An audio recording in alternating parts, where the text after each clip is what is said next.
Shalom Bapak Ibu kekasih dalam Tuhan kita Yesus Kristus. Sebelum kita mendengarkan firman Tuhan, sabda Allah pada minggu hari ini, mari kita satukan hati, kita berdoa. Bapa kami yang di surga, saat ini kami akan mendengar berita sukacita dari firman-Mu yang akan berbicara kepada kami lewat hamba-Mu. Biarlah Roh Kudus-Mu menerjemahkan firman Tuhan itu dalam loh hati kami, sehingga kami diberikan pengertian-pengertian yang baru dan kemampuan untuk boleh menerima dan melakukan kebenaran firman. Berkati hamba-Mu dan berkati kami. Dalam Yesus kami berdoa. Amin. Firman Tuhan yang akan saya sampaikan pada minggu hari ini dalam kaitannya dengan perayaan Aris Gate dari Yohanes pasal 17.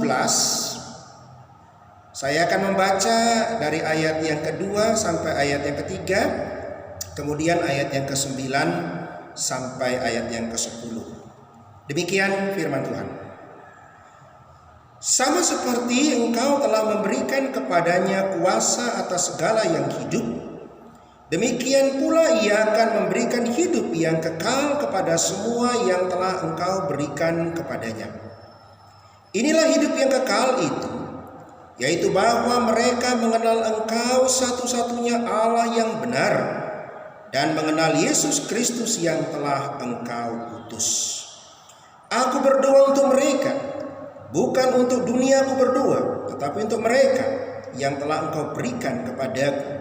Sebab mereka adalah milikmu, dan segala milikku adalah milikmu, dan milikmu adalah milikku, dan aku telah dipermuliakan di dalam mereka. Bapak Ibu yang terkasih dalam Tuhan kita Yesus Kristus, tema untuk minggu hari ini, mengenal Tuhan ialah hidup yang kekal. Mengenal Tuhan ialah hidup yang kekal. Di dalam Tuhan ada keselamatan kekal. Sebuah kata yang indah, rangkaian kata yang menjadi kalimat yang indah. Dan hidup kekal adalah sesuatu yang sangat didambakan oleh semua orang. Hidup kekal atau eternal life sangat diimpikan oleh semua orang. Diperjuangkan, dikejar, bahkan menjadi target. Siapa sih yang tidak ingin hidup selama-lamanya? Apalagi hidup yang diberkati, hidup yang berkelimpahan. Kalau perlu nyawa pun bisa dibeli barangkali, hanya untuk menyambung kehidupan ini, bisa hidup selama-lamanya. Demikian juga dengan keselamatan. Keselamatan adalah harapan siapapun juga. Keselamatan itu dikejar. Keselamatan itu diperoleh melalui upaya yang dilakukan maksimal. Segala cara dilakukan, segala upaya dikerjakan agar apa yang disebut dengan keselamatan dan hidup yang kekal itu bisa diperoleh. Tidak jarang manusia berusaha semaksimal mungkin, barangkali saya sebut sebagai upaya habis-habisan, untuk mengejar apa yang disebut dengan keselamatan, untuk mengejar apa yang disebut dengan hidup kekal itu. Tetapi apa sesungguhnya yang disebut dengan hidup yang kekal itu? Ada banyak cara manusia untuk mencapai hidup kekal dan keselamatan itu. Ada upaya, ada kerja keras sebagaimana yang saya katakan tadi. Bagaimana kita memperoleh dengan berjuang itu untuk memperoleh sesuatu yang nantinya akan memberkati kehidupan kita dengan keselamatan dan hidup yang kekal, Bapak Ibu yang terkasih. Tetapi firman Tuhan hari ini yang setelah kita baca tadi, dari ayat 2 dan ayat yang ketiga, dijelaskan di situ bahwa ternyata hidup yang kekal atau eternal life itu bukan sesuatu yang kita kejar, yang kita perjuangkan, yang kita upayakan, bahkan yang kita pertaruhkan segala-galanya untuk hidup kekal dan keselamatan itu. Tapi firman Tuhan tadi berbicara bahwa hidup kekal itu adalah pemberian Allah di dalam Yesus Kristus. Anugerah, grace, sesuatu yang diberikan, dihadiahkan, disampaikan dengan cuma-cuma kepada manusia. Bapak Ibu yang kekasih, bagaimana bisa terjadi? Mengapa ini bisa terjadi? Sebab Allah di dalam Yesus Kristus adalah kekal. Allah di dalam Yesus Kristus adalah kekal. Maka yang kekal itulah yang bisa memberikan kekekalan. Yang kekal itulah yang bisa memberikan kekekalan. Allah di dalam Yesus Kristus adalah kekal dan abadi. Maka dialah yang bisa memberikan kekekalan itu. Maka hidup kekal itu adalah pemberian Allah di dalam Yesus Kristus. Bapak Ibu kekasih, hidup kekal itu dinyatakan adalah sesuatu yang disampaikan, yang diberikan dengan pernyataan bahwa hidup kekal itu adalah mengenal Allah dengan sungguh-sungguh. Mengenal Allah sebagai Tuhan yang benar. Mengenal Allah sebagai pribadi yang penuh kuasa. Dan mengenal Yesus Kristus yang adalah Mesias dari Allah atau Allah sendiri. Hidup kekal itulah yang disebut dengan mengenal Allah. Mengenal Allah yang benar-benar sebagai Tuhan yang benar, dan mengenal Yesus Kristus yang adalah Mesias dari Allah.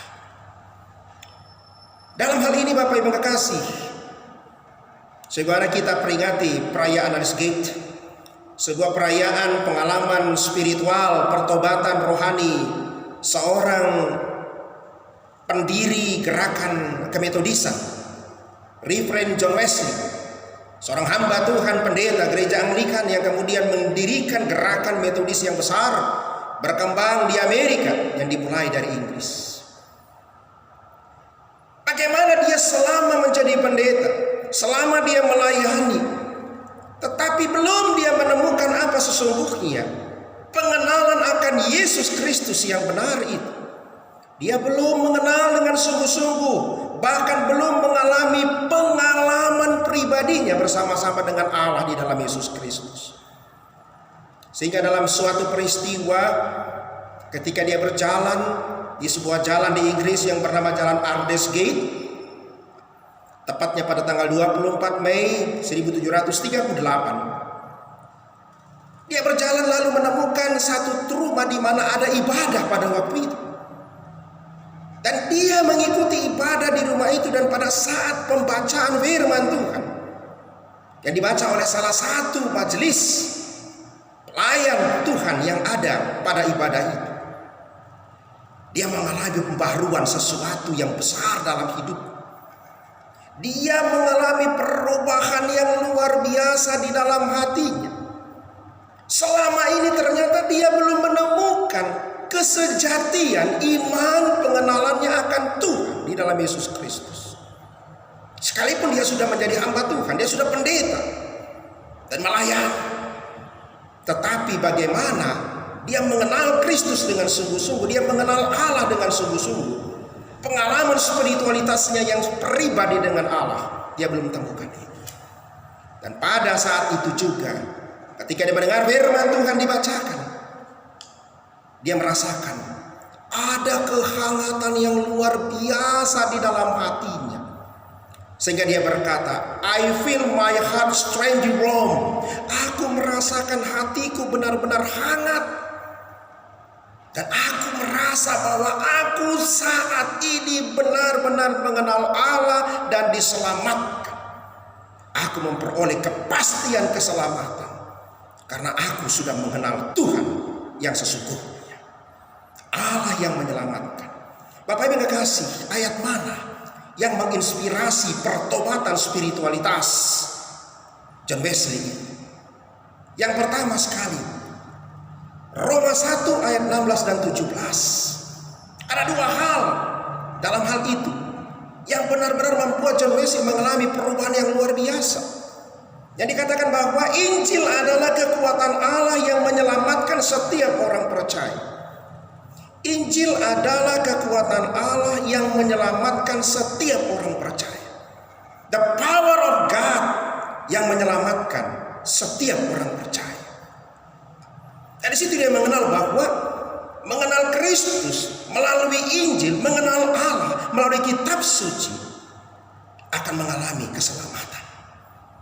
Yang kedua, di dalam ayat yang ke-17 disebutkan di situ, orang benar akan hidup oleh iman. Orang benar akan hidup oleh iman. Sola fide.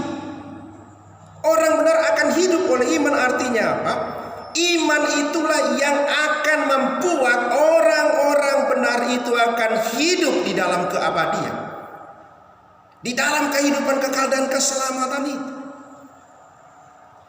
Bapak Ibu yang kekasih, ayatnya yang kedua atau firman Tuhan yang kedua yang menginspirasinya adalah Roma pasal 8 ayat 16 dan 17. Ayat 16 dikatakan, roh itu bersaksi bersama-sama dengan roh kita bahwa kita adalah anak-anak Allah. Oh haleluya. Dari sini pengalaman John Wesley luar biasa.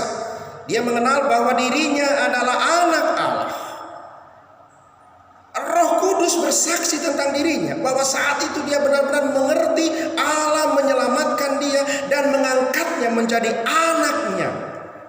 Bukan upaya manusia untuk mendekatkan diri supaya diakui sebagai anak Allah, sebagai anak Bapa, tetapi Allah sendiri menyatakan bahwa Dia adalah Bapa bagi kita. Dia adalah Allah bagi kita. Dan yang kedua, jika kita adalah anak, maka kita adalah ahli waris. Ini yang membuat John Wesley benar-benar mengalami perubahan yang luar biasa, mengalami pembaruan rohani yang luar biasa, pertobatan spiritualitas yang luar biasa. Karena dia mengenal bahwa pada saat dia menjadi anak Allah dan Allah berkenan atas hidupnya, maka dia adalah ahli waris kerajaan Allah dan keselamatan itu, ahli waris hidup kekal itu. Bapak Ibu yang kekasih dalam Yesus Kristus, ada satu orang kepala suku di Afrika Utara. Kita tahu bahwa penduduk Afrika Utara pada umumnya ada penduduk yang tidak menyembah kepada Tuhan, tetapi percaya kepada roh-roh, bahkan percaya kepada kekuatan dinamisme, kekuatan benda-benda yang dianggap gaib. Bahkan banyak sekali mereka menggunakan ilmu-ilmu hitam di dalam kehidupan mereka. Saudara berkasih, suatu ketika dilakukan penginjilan oleh beberapa orang misionaris dan berhasil membuat salah satu kepala suku di Afrika Utara ini bertobat dan menerima Kristus. Menerima Kristus. Nah, tetapi dia tidak ekspos kepada masyarakat yang dipimpinnya. Sebagai kepala suku dia harus jaga baik-baik pengalaman itu. Tetapi dalam kesehari-hariannya apa dia lakukan? Kepala suku ini sering sekali berbicara kepada masyarakat suku yang dipimpinnya. Setiap kali dia berbicara, setiap kali dia berkata-kata kepada mereka, dia selalu bicara tentang Yesus. Dia selalu bicara tentang Yesus. Satu nama yang baru dikenal, satu nama yang benar-benar lain dan tidak pernah dikenal sepanjang mereka hidup bersama-sama sebagai suku di Afrika Utara. Sebagai masyarakat suku di Afrika Utara, nama Yesus benar-benar sesuatu nama yang aneh bagi mereka, satu nama yang betul-betul tidak pernah mereka dengar. Tetapi kepala suku ini selalu bicara tentang Yesus. Lalu masyarakat suku yang dipimpinnya bertanya-tanya, "Pak, kami mau tanya, kenapa setiap Bapak bicara kepada kami selalu bicara tentang Yesus? Tentang Yesus, tentang Yesus. Siapa itu? Tidak pernah kan kita bicara tentang itu? Bahkan tidak pernah kita kenal orang yang disebut Yesus itu seperti Bapak sampaikan kepada kami. Setiap Bapak bicara tentang Yesus." Kepala suku ini tidak menjawab dengan teori. Bapak Ibu, Kepala suku ini tidak bicara tentang teori, dia tidak bicara tentang teologi, dia tidak bicara tentang dogmatika, dia tidak bicara tentang sejarah bagaimana dia mengalami perubahan itu. Tetapi apa yang dilakukannya? Ketika orang-orang yang sekelilingnya masih bingung, berada dalam kebingungan, bertanya-tanya, mengapa Bapak kepala suku kami ini selalu bicara tentang Yesus, satu nama yang aneh. Lalu kepala suku itu mengambil ranting-ranting kecil yang sudah kering, ranting-ranting kayu yang sudah kering, lalu dibuatnya lingkaran kira-kira sebesar 100 cm ya, 1 meter jari-jarinya ya, lingkaran 1 meter diameternya, lingkaran 1 meter. Lalu kemudian dia kumpulkan itu sekelilingnya, lalu kemudian dia letakkan 1 ekor ulat di tengah-tengah lingkaran itu. Di tengah-tengah lingkaran ranting-ranting yang mengelilingi, dia letakkan 1 ekor ulat, lalu kemudian dia bakar ranting-ranting itu. Ranting-ranting itu dia bakar. Nah, seketika ranting kering itu yang kecil-kecil itu segera menyala, langsung saling menjilat api itu dan membakar seluruh ranting yang menjadi bulatan api diameter 100 cm. Apa yang terjadi kepada ulat yang ada di tengah-tengah itu? Ulat itu kepanasan Bapak Ibu kekasih. Dia bercoba untuk keluar dari lingkaran itu, kemana-mana dia temukan bahwa situasi panas. Dia mau ke kiri, ke kanan, muka, belakang, semuanya panas. Dia mendongak, dia berusaha untuk menggeliat-geliat, berusaha untuk keluar dari tempat itu. Bapak Ibu, si kepala suku ini mendekat, lalu mengulurkan tangan dari atas api itu, lalu menyentuh ulat itu dari atas, dan kemudian ulat itu segera menempel di tangannya, dan tangan kepala suku itu diangkat, lalu kemudian memindahkan ulat itu keluar. Lalu dia katakan, hidupku yang lama terancam oleh hukuman api neraka, oleh hukuman kekal atas dosa, dan aku tidak pantas dan tidak mampu untuk menyelamatkan diriku. Tetapi Yesus itulah yang datang dan mengangkat aku dari ancaman api neraka itu, dari ancaman hukuman itu, dan dia menyelamatkan aku, dan sekarang aku sudah diselamatkan.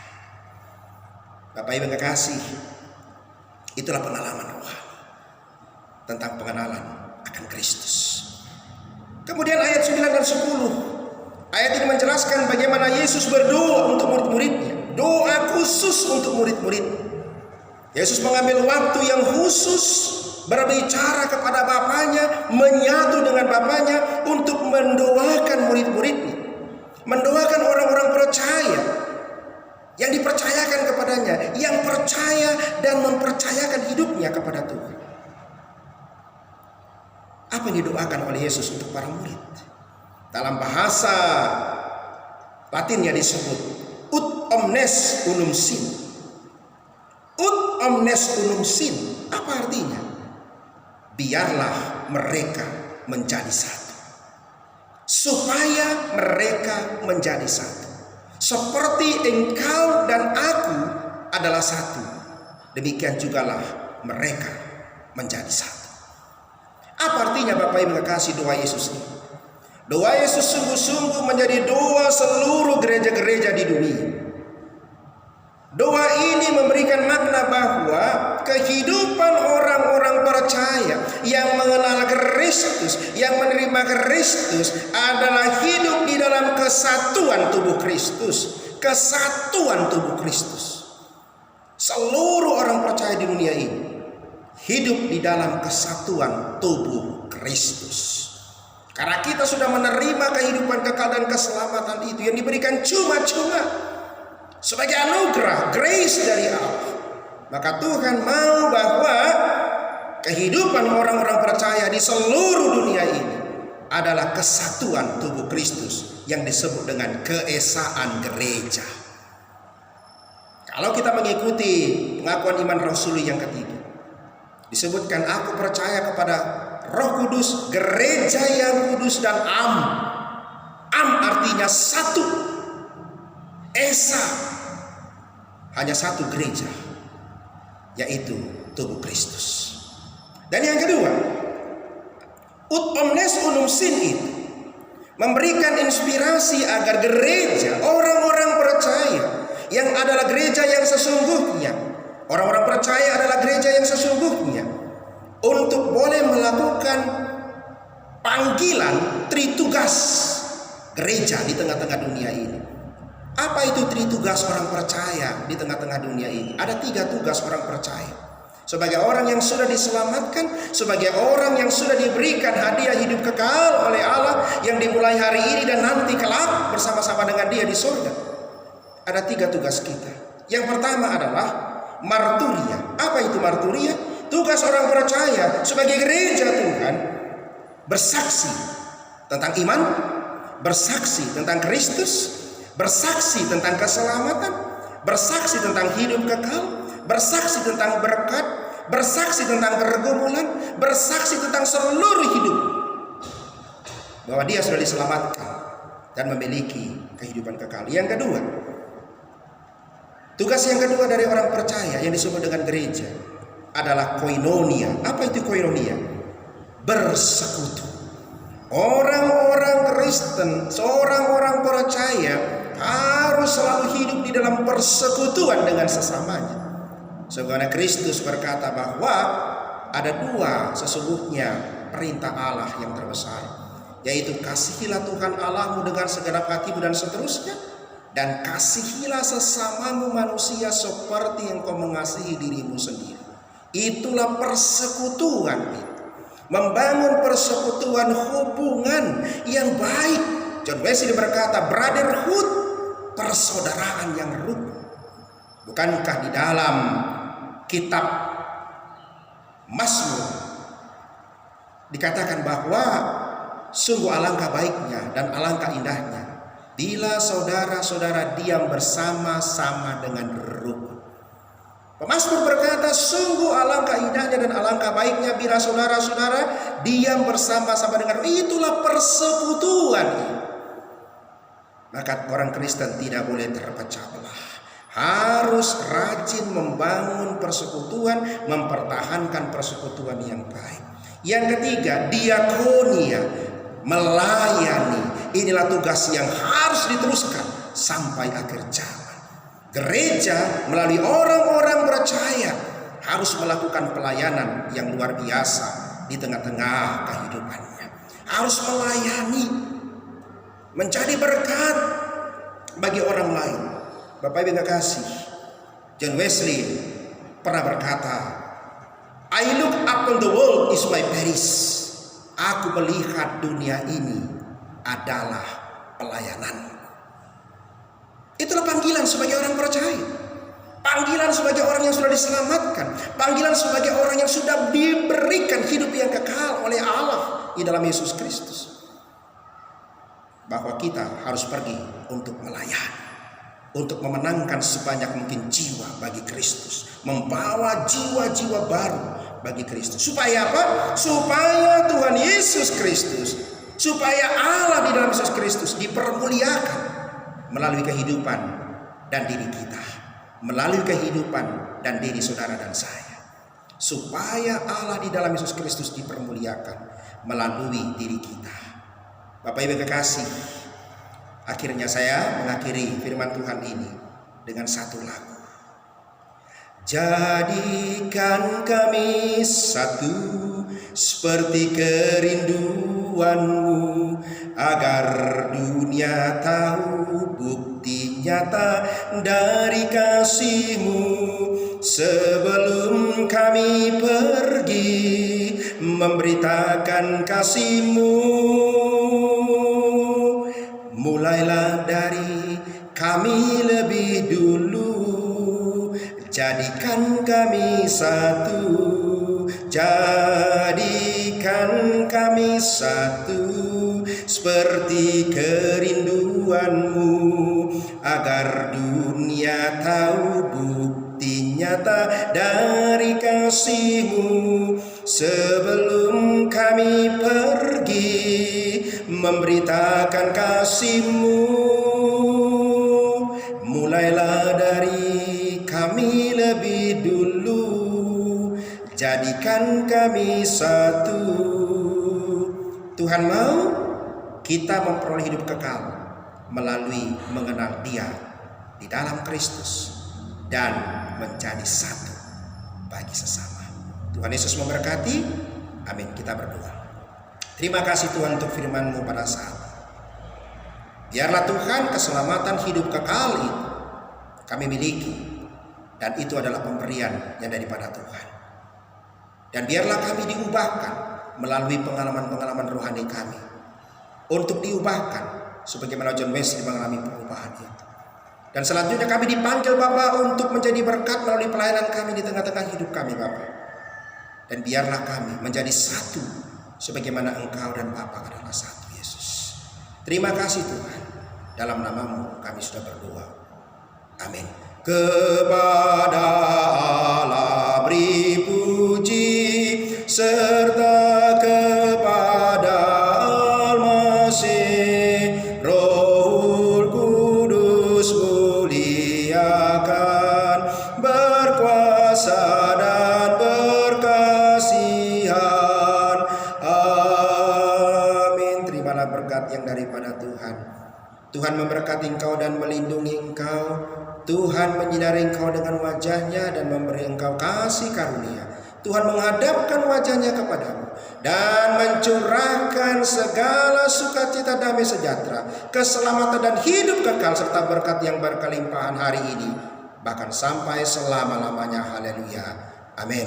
Amin. Amin. Amin.